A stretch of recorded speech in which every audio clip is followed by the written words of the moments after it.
নমস্কার, আমি ভাস্কর গাঙ্গুলি। গল্প কবিতা এবং ইউটিউব চ্যানেলে আমরা আজকে যে গল্পটি নিয়ে এসেছি সেটি একটি খেলে আসার সম্পর্কের গল্প।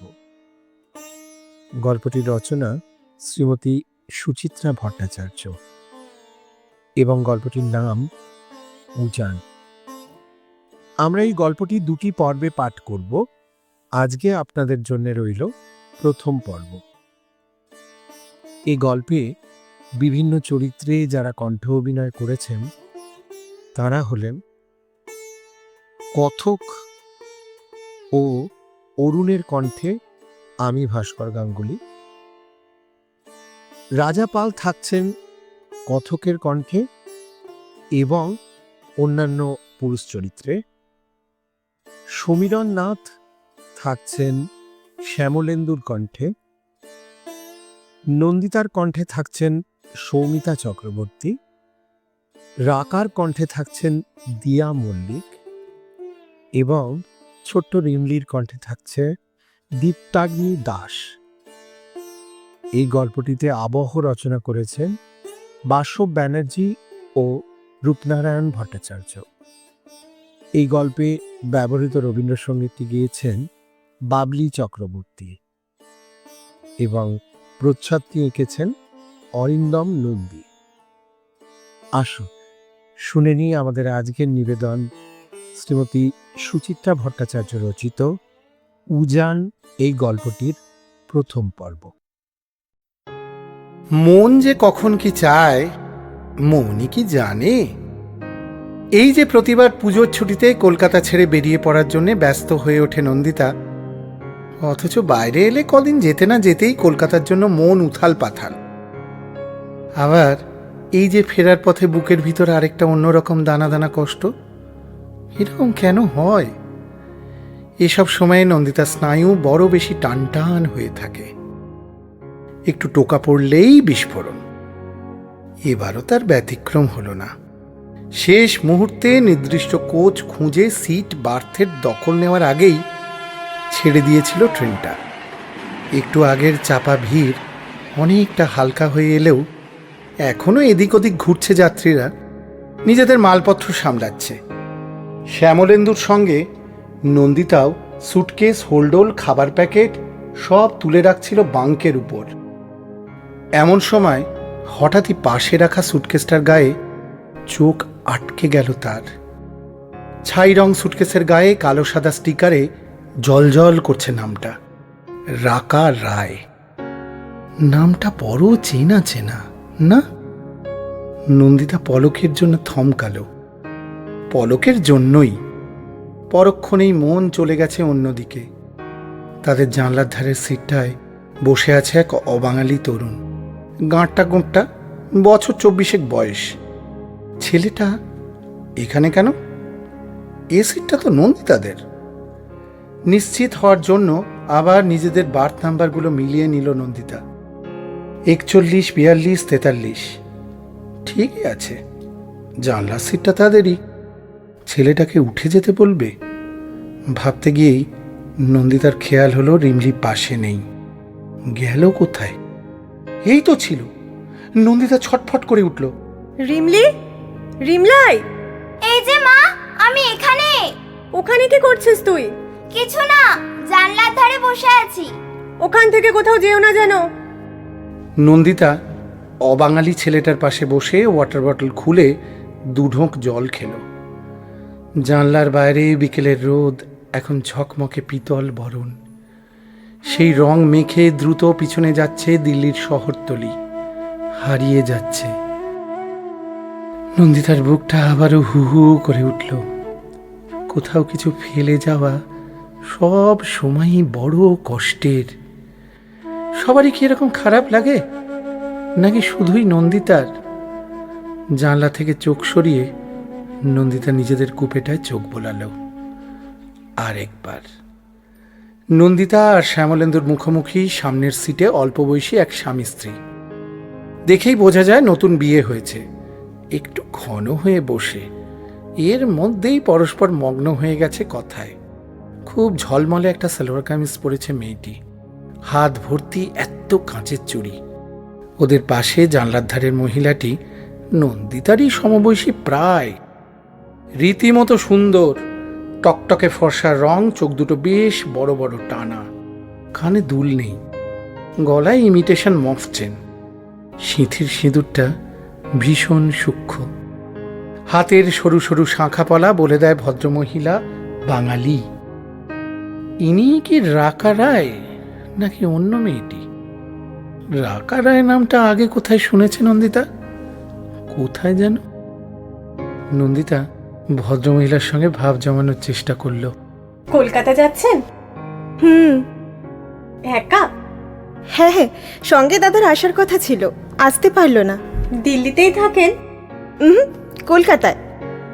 দিল্লি এখন আমার বাপের বাড়ি, দাদা থাকে মাকে নিয়ে। আমার দাদাও কিছুদিন দিল্লিতে ছিল। কথাটা বলেই দম করে আবার অন্যমনস্ক হয়ে পড়েছে নন্দিতা। দাদার সঙ্গে সম্পর্কটা হঠাৎ কেমন চিড় খেয়ে গেল, অথচ একসময় তাকে কি ভালোই না বাসত দাদা। সেও তো একটা বয়স অবধি দাদাই তো নন্দিতার একমাত্র আইডল। কেন এমন হয়? ভাই বোনের সম্পর্ক ছিঁড়ে যায় বিশ্রীভাবে, নাকি সব সম্পর্কের বেলাতেই নিয়ম এক? স্বার্থ এসে পড়লে সব সম্পর্কেই ভিত নড়ে। তা সেই সম্পর্ক ভাই বোনেরই হোক, কি স্বামী স্ত্রীর, কিংবা বাবা মা ছেলে মেয়ের, অথবা বন্ধুর সঙ্গে বন্ধুর। অবাঙালি যুবক এখন এমনভাবে ঝুঁকে বসেছে যে বাইরের পৃথিবীটা প্রায় চোখের আড়াল। নন্দিতার খুব খারাপ লাগলো। কিছু কিছু মানুষ এমন স্বার্থপর হয়, কেমন অন্যের জায়গা জুড়ে নির্বিকার বসে আছে দেখো। সামনের মহিলা মুখ ফিরিয়ে দিব্যি বাতাস মারছে মুখে।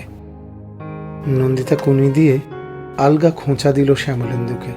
ওই ছেলেটাকে উঠে যেতে বলো। শ্যামলেন্দু হাতের কাজ সেরে যথারীতি একটা পেপার ব্যাগ খুলে বসেছে। নন্দিতার কথা প্রথমটা ঠিকমতো ধরতেই পারল না। কাকে? চোখ নেই, দেখতে পাচ্ছ না? জানলার ধারের সিটটা আমাদের। ও এমনিই বসেছে, বসুক না, উঠে যাবে। হ্যাঁ, সবাই তোমার মতো উদার কি না? আসতে বলো। শ্যামলেন্দু স্ত্রস্ত চোখে চারপাশটা দেখে নিল। ভাবটা এমন যেন নন্দিতাই লোকটাকে উঠতে বলে কোনো গর্হিত আচরণ করে ফেলেছে। নন্দিতা গুম মেরে গেল। এসব মুহূর্তে তার নিজেকে বড় অসহায় লাগে। শ্যামলেন্দু তার কোনো কথাই সহজে বুঝতে চায় না। এই যে এখন জানলার ধারে বসে প্রচণ্ড হাওয়ায় মাখামাখি হয়ে বুক ভরে একটু দম নিতে চাইছে নন্দিতা, এটাও মুখ ফুটে খুলে বলতে হবে, নতুবা শ্যামলেন্দু কিছুই বুঝবে না। কয়েক সেকেন্ড চুপচাপ থেকে নন্দিতা শেষে রিমলিকে ডাকলো। রিমলি, এবার এদিকে চলে এসো। ওদিকের পাঞ্জাবিগুলো কি ভালো বাংলা বলে মা। ও কি কথা ছিরি? আঙ্কেল বলতে পারো না? Sorry sorry uncle. ওই আঙ্কেলরাও না কলকাতাতেই থাকে মা। ঠিক আছে, এবার এখানে বসো। ওখানে আমি জানলার ধারে বসেছিলাম। এখন এখানেই বসো। না, আমি জানলার ধারে বসবো। তোমার বাবাকে বলো। ও মা, আমি কি জানি, বললাম না বাবাকে বলো। সামনের জানলায় বসা মহিলা হুট করে বলে বসলো, তুমি এখানে বসবে? এসো বসো। দূর, ওদিকে হাওয়া নেই, ওটা তো উল্টো দিক। নন্দিতারও ইচ্ছে নেই মেয়েকে সোজাসুজি হাওয়ায় বসতে দেওয়ার, তবুও চুপ সে। রিমলি শ্যামলেন্দুকে ঠেলা দিল। বাবা, ও বাবা। শ্যামলেন্দুকে বই বন্ধ করতেই হলো। নন্দিতার দিকে তাকিয়ে হতাশভাবে মাথা নেড়ে সামনের দিকে ঝুঁকেছে। বিনীত গলায় বলছে, माफ करना भाई साहब, ये सीट शायद हमारा है। मैं कानपुर में ही उतर जाऊंगा। শ্যামলেন্দু পাছে বিগলিত হয়ে পড়ে। নন্দিতা তাড়াতাড়ি হাল ধরে নিল। हमारा लड़की वहाँ बैठेगी, आप दूसरा कोई जगह ढूंढ लीजिए। नहीं नहीं नहीं नहीं नहीं, आप इधर भी बैठ सकते हैं। नहीं, ठीक है, आप लोग आराम से बैठिए। নন্দিতার কথার রুক্ষতায় ছেলেটি আহত হয়েছে বোঝা যায়। নন্দিতার ইচ্ছে হলো ছেলেটিকে নিজে একবার বসতে বলে, পারল না। আরও মেজাজটা খারাপ হয়ে গেল তাতে। মাঝে মাঝে কি যে হয়ে যায় তার, লাগাম টেনেও মনের রাজ ধরতে পারে না। সামনের ওই দম্পতি, ওই হাসি মুখ মহিলা নিশ্চয়ই তাকে খুব দুর্মুখ ভাবছে। ইস! রিমলি জানলার ধারে বাবু হয়ে বসে গল্প জুড়েছে সামনের মহিলার সঙ্গে। তুমি একা একাই যাচ্ছ? তোমার বুঝি ভয় করে না? আমাকে মা একা একা কোথাও যেতে দেয় না। মা খুব ভীতু। নন্দিতা কথা বলে সহজ করতে চাইল নিজেকে। মেয়ের কথা শুনেছেন? সব সময় এরকম পাকা পাকা কথা। পাকা পাকা কোথায়, বেশ মিষ্টি তো। মিষ্টি না ছাই, একটু পরেই আপনাকে পাগল করে ছাড়বে। না না, পাগল করবে কেন? মহিলা হাত বাড়িয়ে গাল টিপে দিল রিমলির। চকোলেট খাবে? বলেই উঠে দাঁড়িয়ে বাং থেকে সুটকেস নামালো। রাকা রায় লেখা সুটকেসটা। নন্দিতা থমকেছে নতুন করে। এই তবে রাকা রায়। রাকা রায় কার নাম? রানুদের চায়ের নাম? সিদ্ধার্থর বইয়ের নাম? ও, মনে পড়েছে, রাকা তো অরুণের বইয়ের নাম। হ্যাঁ, রাকাই তো। অরুণ রায়ের বউ রাকা রায়। নন্দিতার ভুরুতে ভাঁজ পড়ল। এই রাকা রায় কি সেই রাকা রায়? দূর, তার দিল্লিতে বাপের বাড়ি হতে যাবে কেন? নন্দিতা যতদূর শুনেছে, অরুণ যাকে বিয়ে করেছে সে শ্যামবাজারের মেয়ে। সুমিতা সেরকমই রিপোর্ট দিয়েছিল। না না, এ সে নয়। একই নামে দুটো মেয়ে থাকতেই পারে, তবে সেও তো শুনেছে বেশ সুন্দরী। তা বলে কি আর এত সুন্দর?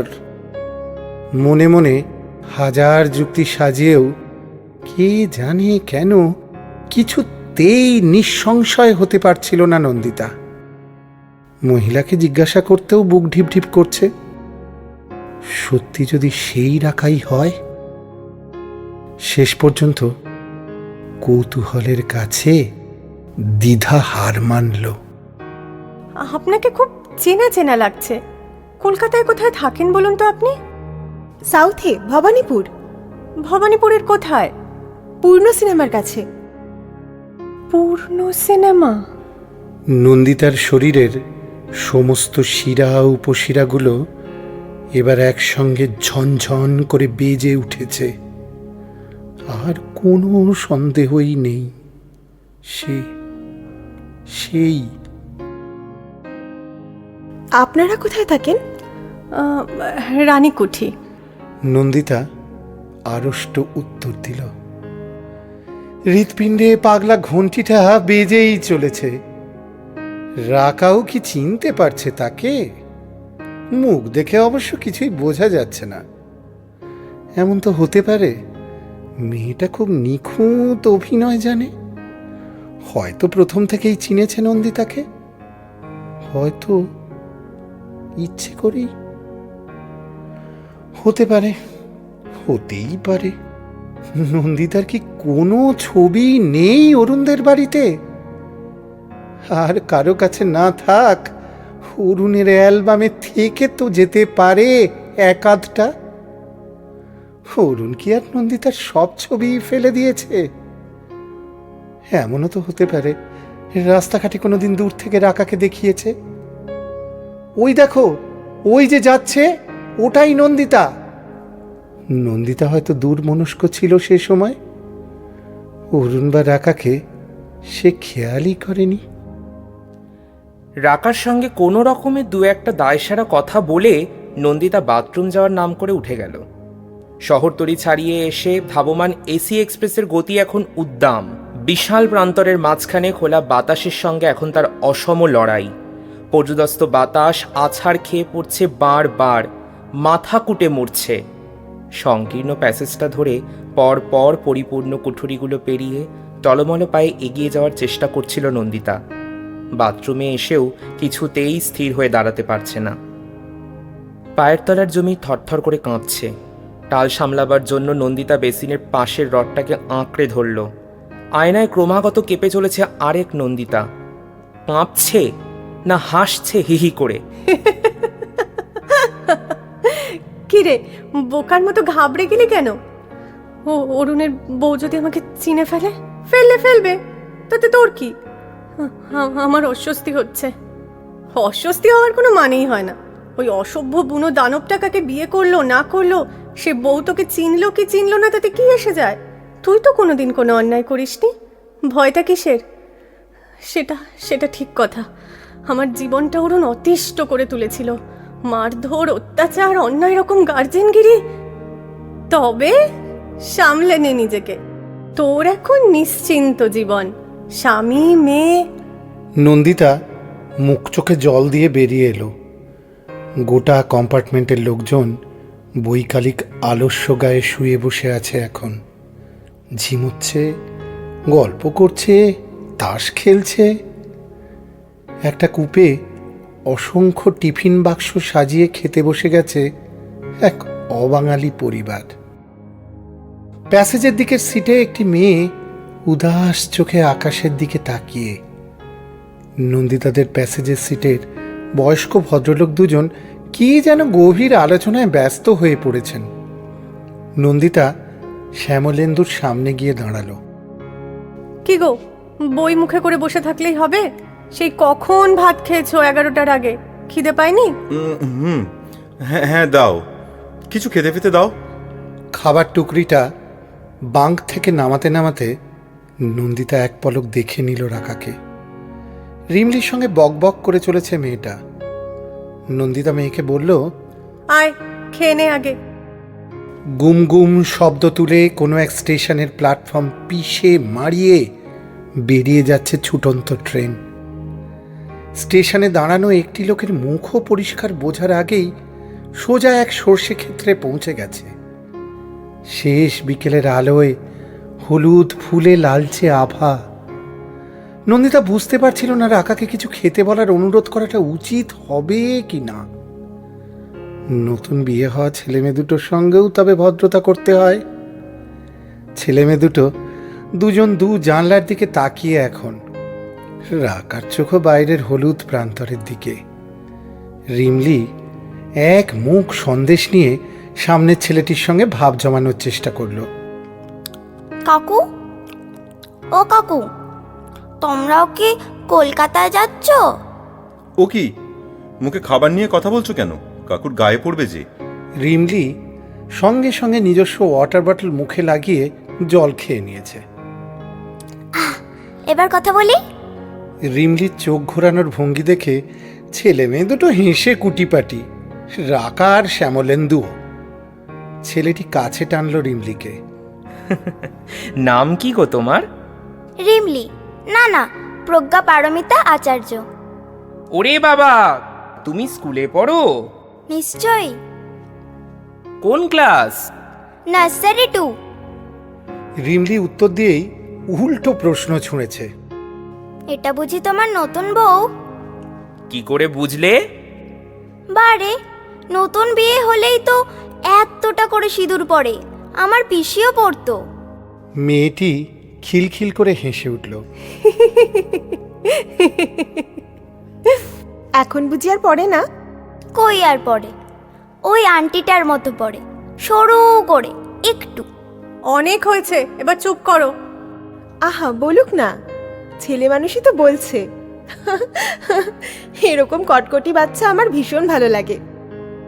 আমার মেয়েটা আবার বেশি কথা বলে না, গুন্ডামি করে, ভয়ানক গেছো। অরুণের মেয়ে হলো কবে? এই খবরটা তো জানা ছিল না। অবশ্য জানার উপায়ও নেই আর। সুমিতাটা বিয়ে করে সেই ব্যাঙ্গালোর চলে গেছে, ওর কাছ থেকেই অনেক খবরাখবর পাওয়া যেত অরুণের।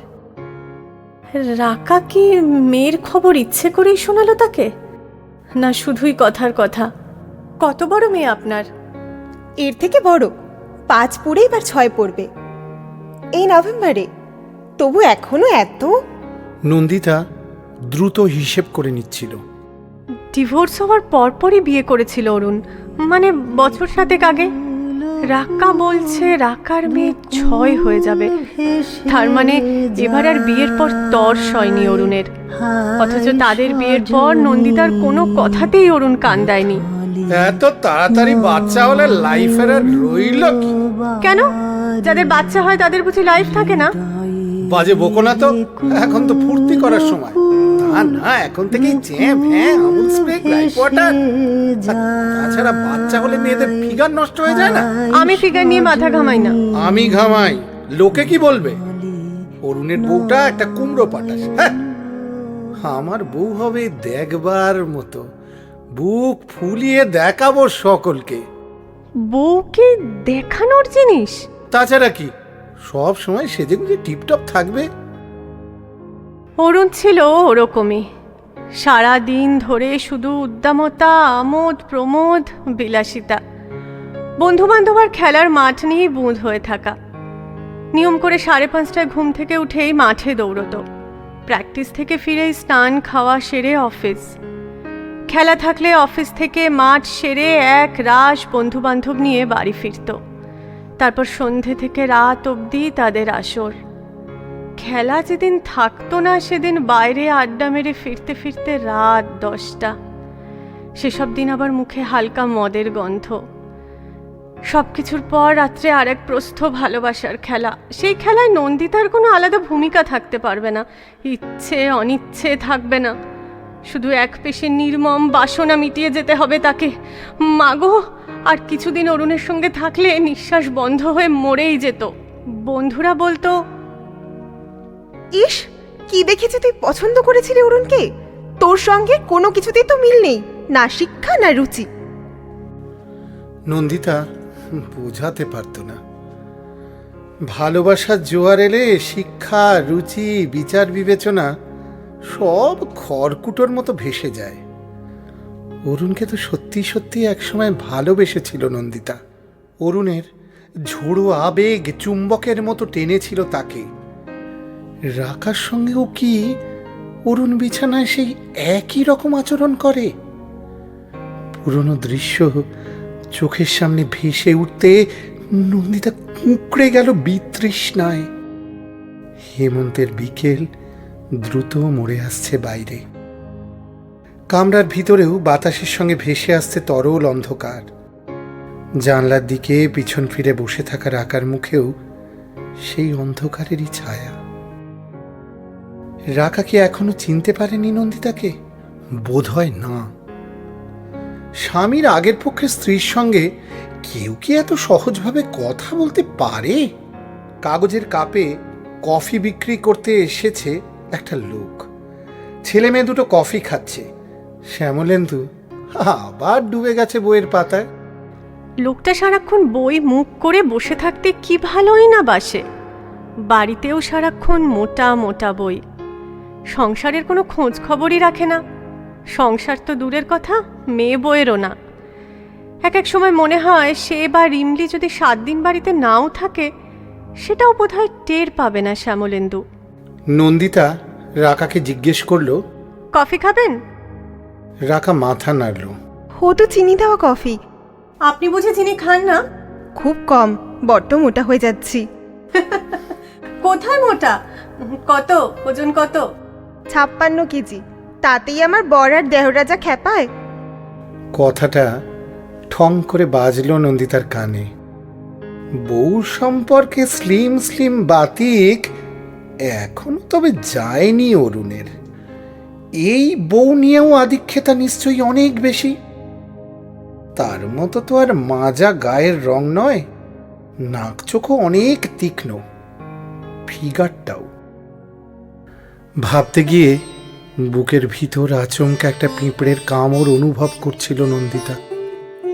সুন্দরী বউ পেয়ে অরুণ তাহলে সুখেই আছে। তার উপরে এমন স্বামী সোহাগিনী বউ স্বামীর আড়ালেও মোটা না হওয়ার চেষ্টা করে যাচ্ছে প্রতিনিয়ত। সেই গ্রাম্য দেওরগুলোও নিশ্চয়ই বৌদি বলতে অজ্ঞান এখন। তরুণ বরুণ প্রকাশ সারা দিন ধরে 3 জন শুধু হা হা করে চিল্লত। সকাল দুপুর বিকেল রাত্রির 4 বেলা 1 গলা করে ভাত গিলে গলির মোড়ে দাঁড়িয়ে চিৎকার করে যেত। ফুটবল, ক্রিকেট, হকি, যা হোক একটা কিছু নিয়ে গোটা পাড়া মাত করে রাখত। এই শান্ত সভ্য মেয়েটা কি করে মিলেমিশে আছে তাদের সঙ্গে? গাড়ির গতি ধীরে ধীরে কমে আসছে। দুপাশে এখন ঘন জনপদ। শ্যামলেন্দু বাইরের দিকে উঁকি দিল, ঘুরিও দেখলো একবার। টুনলা আসছে বোধ হয়। এখানে ভালো রাবড়ি পাওয়া যায় না? সেটা ইটাওয়াতে ভালো পাওয়া যায়। স্টেশন এলে একবার নেমে দেখো না বাবা। আর আমাকে ওই ওপরের ব্যাগটা একটু নামিয়ে দাও তো, দুটো মাফলার বার করব। তেমন তো একটা ঠান্ডা নেই। তা হোক, একটুতেই তোমার আর তোমার মেয়ের যা গলা ফুলে যায়। শ্যামলেন্দু কথা বাড়ালো না। এইসব ক্ষেত্রে সে কথা বাড়ায়ও না। সংসারের ব্যাপারে কিংবা শ্যামলেন্দু রিমলির নন্দিতার সিদ্ধান্তই চূড়ান্ত। সিমলা থেকে কেনা দুটো নতুন মাফলার কিটব্যাগ থেকে বার করলো নন্দিতা, সঙ্গে একটা পাতলা চাদরও। রিমলি যে কোনো মুহূর্তে ঘুমিয়ে পড়তে পারে, তখন লাগবে। টুন্ডলাতে ট্রেন থামতেই শ্যামলেন্দু ব্যস্ত সমস্ত হয়ে গেটের দিকে এগিয়ে গেল। রাকা জিজ্ঞেস করলো, আপনার স্বামী খুব কম কথা বলেন, তাই না? ভীষণ।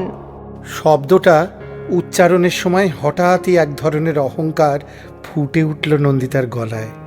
ওর স্টুডেন্টরা বলে স্যার নিজেই নাকি একটা জ্যান্ত বই, বইয়ের মতোই নিঃশব্দ।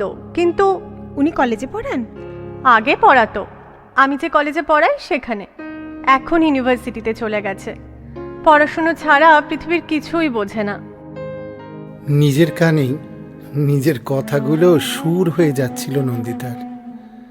সে কি রাকাকে শোনাতে চাইছে কথাগুলো, না নিজেকেই শোনাতে চাইছে অরুণের চেয়ে অনেক বেশি গুণী মার্জিত এক প্রকৃত শিক্ষিত মানুষের সঙ্গে ঘর করে সে এখন? শ্যামলেন্দু কোলাহল ঠেলে ভিড় পেরিয়ে রাবড়ির ভাঁড় হাতে নিয়ে ফিরে আসছে, সঙ্গে কয়েকটা শালপাতার ঠোঙা। রিমলি দেখেই লাফিয়ে উঠল, আমি খাবো, আমি খাবো, আমাকে দাও। নন্দিতার ভুরু কুঁচকে গেল। এরকম আদেকলে পানা তার একদম পছন্দ নয়, তাছাড়া রাখার সামনে। নন্দিতা গম্ভীর মুখে বলল, অসভ্যতা করো না, তোমায় ঠিক দেওয়া হবে। তবে তুমি আর এরপর জানলার ধারে বসবে না। ট্রেন ছাড়লেই গলায় মাফলার জড়াবে। না, আমি জানলাম ধারে বসবো। না, বসবে না। রাকা রিমলিকে ভোলাতে চাইল। তুমি জানলার ধারে বসতে চাও, তাই তো? ঠিক আছে, তুমি এদিকে এসে বসো, আমি ও পাশে যাচ্ছি, তোমার মায়ের পাশে। জানলার ধারেও বসা হবে, হাওয়াও লাগবে না। খুশি? নন্দিতা বিরক্ত হলো। বেশ তো উল্টো দিকে বসেছিল, পাশে এসে কেন বসতে চায়? আপনি কি খুব হই হুল্লোড় বন্ধু বান্ধব ভালোবাসেন? না তো। গঙ্গার ধারে বেড়াতে গিয়ে শুধু ফুচকা, আলু কাবলি, ভেলপুরি খেয়ে চলে আসেন? না না, একদমই না। হঠাৎ হঠাৎ ক্যানিং, ডায়মন্ড হারবার বেড়াতে যেতে কেমন লাগে আপনার? এটা ভালো লাগবে, যদিও যাইনি কখনো। একা একা বৃষ্টিতে ভিজতে কেমন লাগে? দারুণ। রাকাকে একের পর এক প্রশ্ন করতে করতে নিজের প্রশ্নগুলো নিজেই উপভোগ করছিল নন্দিতা। রাকা বুঝতেও পারছে না তার স্বামীর প্রতিটি পছন্দ অপছন্দ এখনও মুখস্থ আছে নন্দিতার। বিয়ের পর প্রথম প্রথম হঠাৎ কোনো লক্ষ্য ছাড়াই নন্দিতাকে নিয়ে বেরিয়ে পড়তো অরুণ। শিয়ালদা থেকে ট্রেনে উঠে ক্যানিং কিংবা ডায়মন্ড হারবার। নদীর পাড়ে দাঁড়িয়ে অরুণ নিজের মনেই বেসুরো গলায় গান ধরত। একবার বাসন্তী যাওয়ার পথে ভুটভুটিতে উঠে খুশিতে চুমুই খেয়ে ফেলতে যাচ্ছিল নন্দিতাকে। লোকজন সব হাঁ করে দেখছে, অরুণের ভ্রুক্ষেপ পর্যন্ত নেই। আমার বউকে আমি আদর করব, কার বাবার তাতে কি? ফেরার পথে সেবার ক্যানিংয়ের মাছের আড়ত থেকে এক গাদা চিংড়ি কিনে ফেলল। সেই চিংড়ি সেই রাতেই রান্না করে খেতে হলো বাড়ির সবাইকে। সব সময় লাফাচ্ছে, ঝাঁপাচ্ছে, হই হই চিৎকার করে যাচ্ছে। একবার ডায়মন্ড হারবারে নদীর ধার ধরে দৌড়তে দৌড়তে অদৃশ্য হয়ে গিয়েছিল ভাঙা লাইট হাউসটার আড়ালে। কিছুক্ষণের মধ্যেই অবশ্য একইভাবে দৌড়তে দৌড়তে ফিরে এলো। দেখেছো দেখেছো, একটুও দম কমেনি। বন্ধুরা বলে আমি নাকি হাফ টাইমের প্লেয়ার হয়ে যাচ্ছি। সেই লোকটার সঙ্গে এই মেয়েটার মিলে কিভাবে? আপনি কি হিন্দি সিনেমা দেখতে ভালোবাসেন? মানে বাজারে যেসব মারপিট নাচাগানার ছবি চলে আর কি। খুব একটা বাসি না, দেখি মাঝে মাঝে। মোগলাই খানা খেতে কেমন লাগে আপনার? খারাপ লাগে না, কিন্তু আপনি আমাকে এসব প্রশ্ন কেন করছেন বলুন তো? নন্দিতা উত্তরটা এড়িয়ে গেল। পাশে রাখা অ্যালুমিনিয়াম ফয়েলের প্যাকেট ফাঁক করে রাতের খাবারটা দেখে নিল একবার। ট্রেনের খাবার তার এমনিতেই ভালো লাগে না, আজ তো আর খেতেও ইচ্ছে করছে না। শ্যামলেন্দু খাওয়া শেষ করে আপার বার্তের বিছানায় উঠে গেছে। আজই বোধহয় পেপার ব্যাগটা শেষ না করে ছাড়বে না। সন্ধে নামার মুখে রিমলি একটু ঘুমিয়ে নিয়েছিল। এখন আর 10টার আগে তার চোখে ঘুম আসবে না। পাশের কূপে 3-4টে ছেলে তাস খেলছে, রিমলি তাদের পাশে বসে আছে। বেরিয়ে ফেরা এক দল ছেলের তাস খেলার এখন মুগ্ধ দর্শক সে। ছেলেগুলোর খেলার থেকে হই হল্লাতেই বেশি আগ্রহী। মাঝে মাঝেই হিন্দি গানের কলি গেয়ে উঠছে দু একজন। নন্দিতাদের কূপের ছেলে মেয়ে দুটো নিচু গলায় কথা বলতে বলতে ফিক ফিক করে হাসছে। রাকা মোড়ক খুলে রুটি বার করলো। বললেন না তো, ওসব প্রশ্ন করলেন কেন? ট্রেনে আলাপ হলো, বন্ধুত্ব হলো, বন্ধুর কি ভালো লাগে না লাগে জানতে নেই? রাকার মুখ দেখে স্পষ্ট বোঝা যায় সে নন্দিতার কথা বিশ্বাস করেনি। বিশ্বাস করানোর দায়ও নেই নন্দিতার। তার শুধু অবাক লাগছে মেয়েটা তাকে দেখে একদমই চিনতে পারলো না। আশ্চর্য! নন্দিতার তবে আর একটা ছবিও নেই অরুণদের বাড়িতে। ও বাড়ি ছাড়ার সময় নন্দিতা তার বেশিরভাগ ছবি নিয়ে এসেছিল, হানিমুনের ছবিগুলো। তবুও একটাও কি? অরুণ তাকে তবে পুরোপুরি মুছে ফেলেছে জীবন থেকে, কোনো স্মৃতিচিহ্নই রাখেনি আর।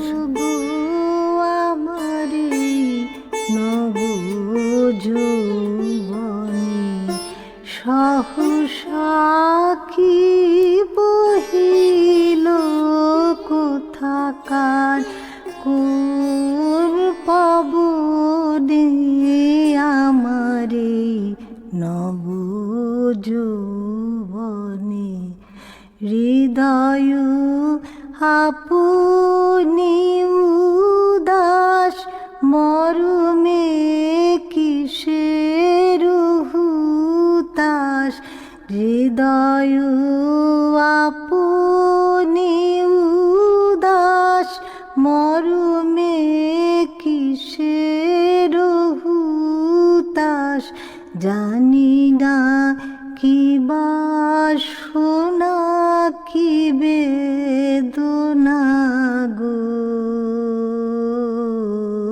কেমনে আমাদের উপস্থাপনাটি আপনাদের কেমন লাগলো তা কমেন্টে জানার অপেক্ষা অবশ্যই রইল। আগামী রোববার আমরা নিয়ে আসব উজান এই গল্পটির দ্বিতীয় এবং অন্তিম পর্ব। আপনারা সকলে খুব ভালো থাকবেন। ধন্যবাদ।